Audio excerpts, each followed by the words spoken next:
ព្រមតទួលដែរជុំស្និនឈប់ក្បែរប្រដែលមានចិនក្បនអោព្រមលិខានក៏មកជួបស្នេហ៍បែបហ្នឹងទ្រាំចិញ្ចឹមកូនលំមកយ៉ាងណាក៏ខំប្រឹងមិនថាយំថ្ងៃម៉ែស៊ូបានណាប្រលឹងឲ្យកូនញ៉ាំឆ្អែតបានធំធាត់ម៉ែអន់ក៏បានឲ្យតែកល្យានសង្សារសប្បាយចិត្ត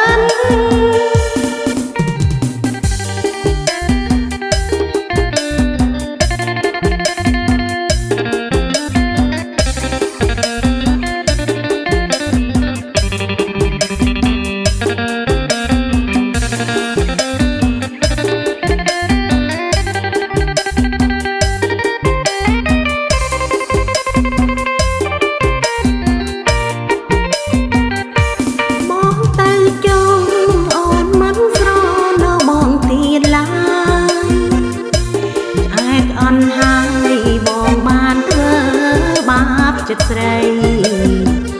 រងរឿងប្រច័នគ្មានលួមិនថាយំឬថ្ងៃអោប្រថ្លាមថ្លៃអូនិស័យត្រឹមណាស់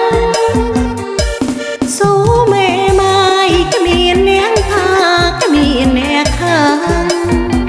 ព្រោះគ្មានអ្នកប៉ឹងក៏សងចិនព្រមតទួលដែរ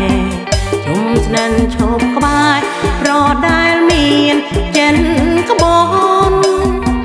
អោព្រមលិខានក៏មកជួបស្នេហ៍បែបហ្នឹង